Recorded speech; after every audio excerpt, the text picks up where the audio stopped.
This episode is airing on Saturday, March 8th, on International Women's Day, which last week I recorded this podcast episode with the intention of creating kind of like a ritual experience. So I'm going to do the same today. So welcome into this space. We're going to create a sacred container today. If you would like to join me, I'm just going to take a few moments to breathe and let myself get grounded. I'm going to invite you to do the same.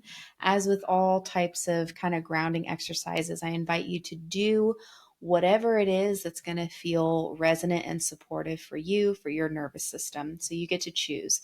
That could be playing some music, taking a few deep breaths.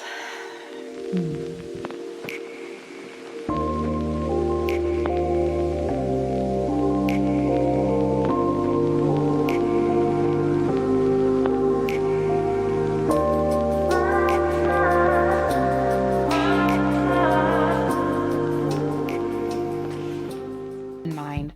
So we're going to start this week, unlike other weeks, with pulling a card for the week. I think that I got two cards that have come out. There's a lot of inner grief that I know that many of us are struggling with.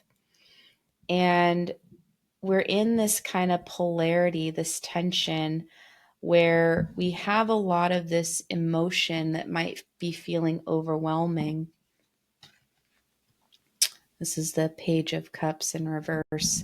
I think there's so many of us that are feeling this overwhelming sense of grief, this overwhelming sense of just emotions and not really understanding like where to place them, how to place them, what do they mean. And so we are sitting in this state of you just maybe drowning a little bit.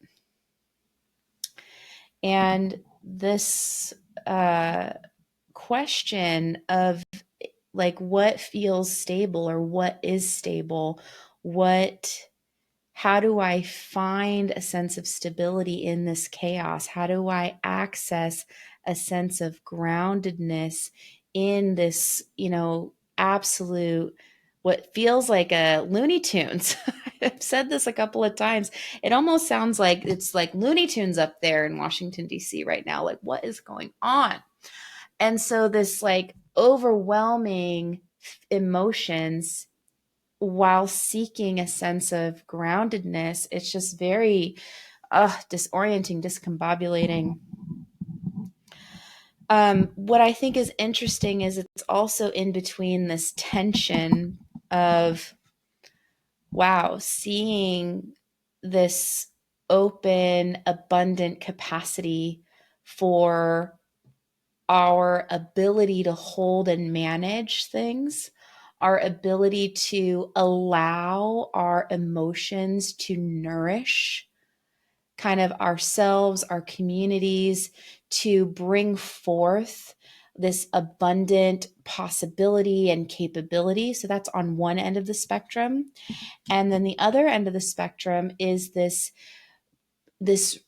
kind of readiness to fight for something, to fight for an idea, to fight for an ideal, and to get behind something that feels meaningful, that feels critical, that feels important. And so we're kind of in this, many of us might be feeling in this middle state and in between this tension of, how do I pour my emotions into creating something, into nourishing community, versus how do I take this emotional capacity and allow it to drive me forward toward action. So we're kind of in this tension. How do I just let my emotions kind of expand and, be an emotional person and like let it all be? Or do I let this moment kind of galvanize me toward something that feels important, that feels meaningful? And then this card here on the very top, the sun, looking forward to a brighter future. So yeah, this is I think what's coming up for me is I've been reflecting on this quite a lot over the last few years, there's been a lot of talk in spiritual circles and in spiritual kind of communities, and with folks that I know are super tapped into the other side or super tapped into the earth in like a really grounded way, often talking about we are in this kind of rebirth of humanity. We have been going through a massive spiritual awakening probably for the last, I would say, decade. I think there were many, many people who had a pretty significant spiritual awakening around 2016, 2017. And then every few years since then, it's just a whole new crop, a whole new population of people waking up and being like, oh my God, what am I doing? What are we doing? And having this spiritual awakening. And I think it's rapidly, I mean like rapidly bringing people into awareness and into a greater understanding of not only the complexity of how things are today, but the reality that we can change it, the reality that it's not a fixed thing, the reality that the future is unfolding and I am a partner, I'm a creative, co-creative partner in creating what's coming. There's been a lot of talk about the rise of the divine feminine, and how for many, many, many, many years, we've been living within the confines of patriarchy, right? The confines of male domination over women, over children, and over themselves. And that is one of the really interesting things when we think about patriarchy versus matriarchy.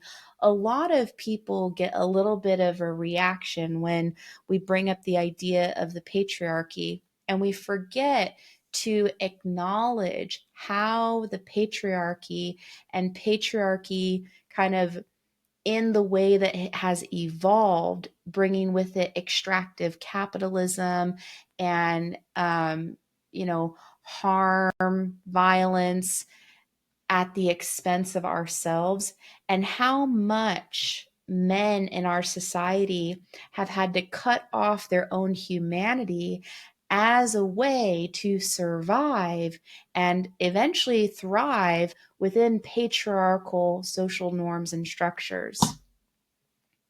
So we have been so many women especially have been witness to the kind of absolute degradation of men. And I think over the last decade and before 70s and 80s, we've started to see this evolution of what it means to be a man.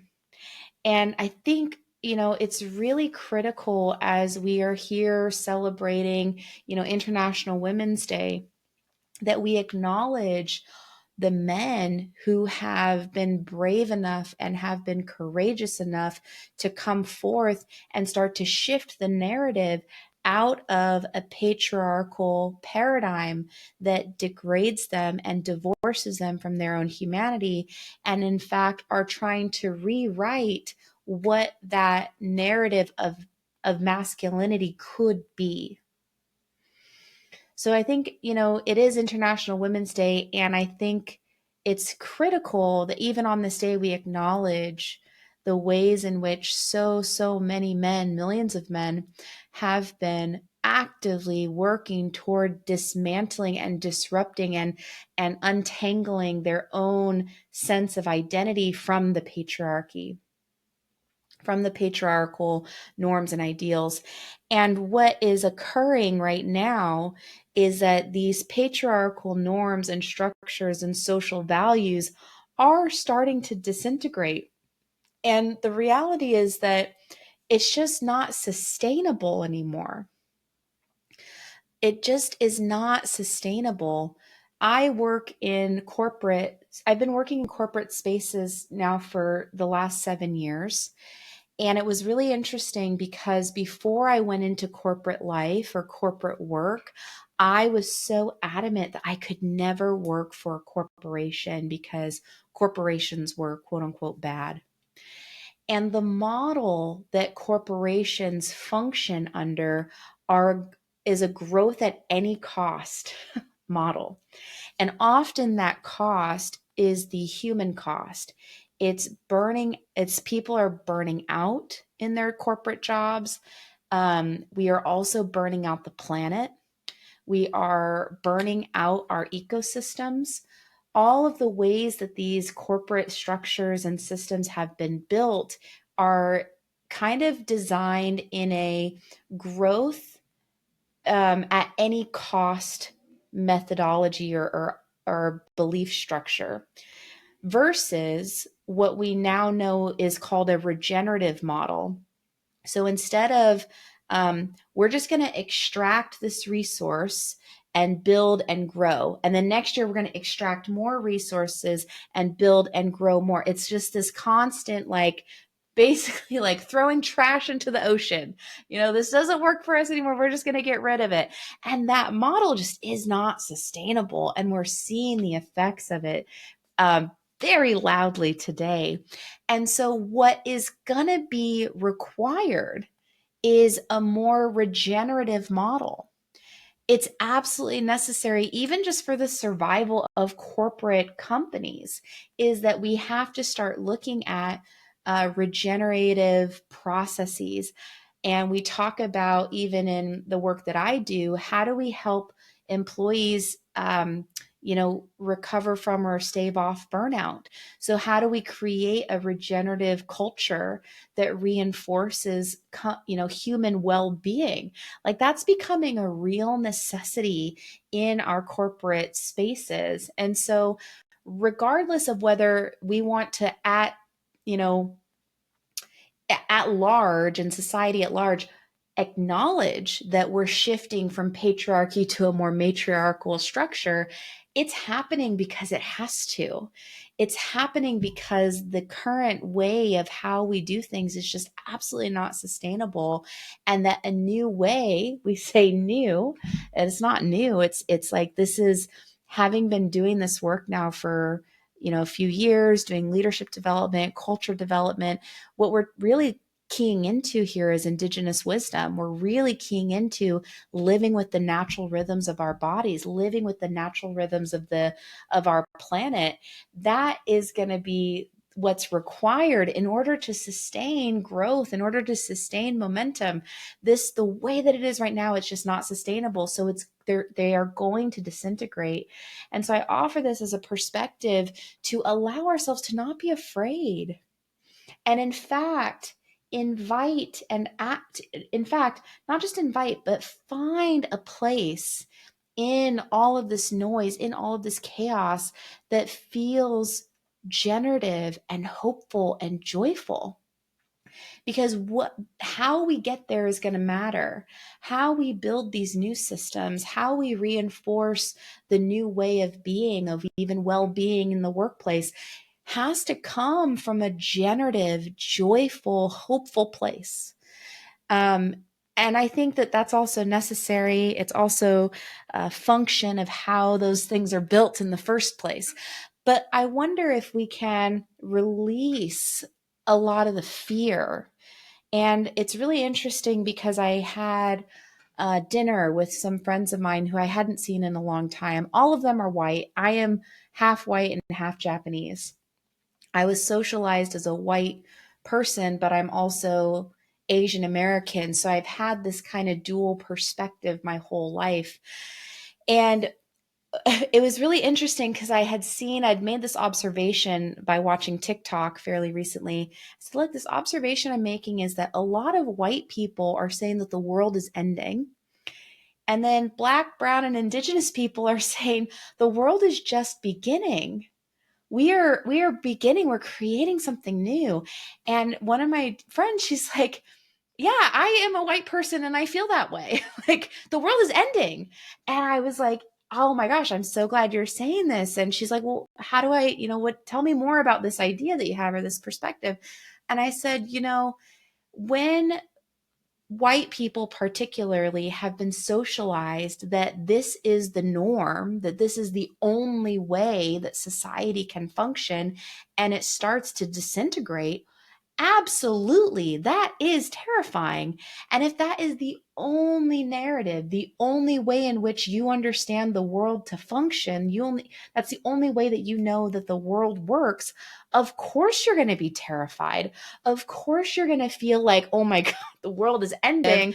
And it's so interesting because if you listen, and I've been trying very intentionally for the last decade to listen to voices of people who do not look like me, of people who do not have the lived experience that I have, and of people who have suffered the two greatest sins of the American kind of government, the genocide of the indigenous people and the enslavement of Africans and South Americans and even indigenous people from all over the world.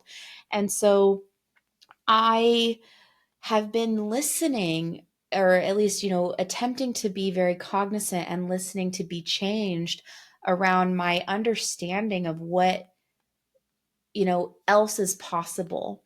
And the truth is that the American way of living, this is not the only way to live life. This is not the only way to have a thriving society. And in fact, we have deluded ourselves to believe that not only is this the only way, but it's the right way. And the truth is that it is the most harmful and extractive way possible to build a society. And it was built that way intentionally because it was built on kind of this idea and fantasy, a delusion, a great delusion, which a lot of incredible Black authors and theorists have coined. It is the white supremacy delusion that this is the only way, that this is the right way. And they're wrong, and they've been wrong. And so I want to invite, particularly if you are a white person and listening to this, that it is very, very possible. And in fact, I believe that what is happening is, yes, it's the disintegration of these patriarchal white supremacy ideals, but we are rapidly building something new. We are rapidly building something with tremendous heart and love and perspective and collaboration and community, and you can be a part of it. You can be a part of it so long as you don't think you need to be the leader. It's okay for us to share leadership responsibilities. And I say that as an Aries, which is not an easy thing for an Aries to say, but there is a way that we can co-create and lead together. It doesn't have to be this hierarchical, who's in charge, all that kind of stuff. That whole paradigm, I think, is what is melting away. And so I think that even this card reading, I think, reinforces that ideal of let's remember what's possible, this real capacity for nourishing the collective, for bringing forth all that emotion and letting it change us, letting it nourish us, letting it feed us in a way that makes us feel connected, and then leveraging that awareness to actively engage by building something new, to be inspired with a singular focus.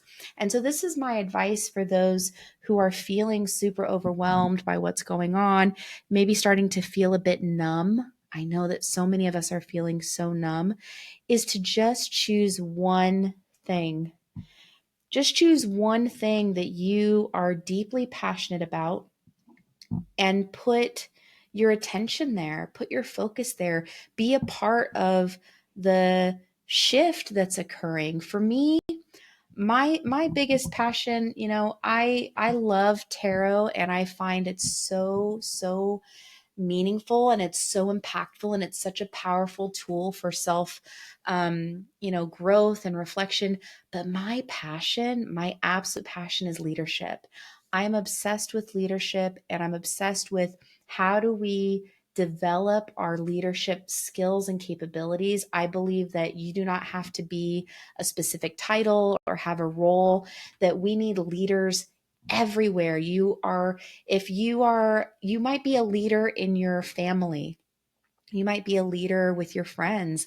You might be a leader in your community. And so, what are those leadership qualities do we need as a collective, as we're moving into this new paradigm, as we're shifting from perhaps patriarchal way of existing into a more matriarchal system?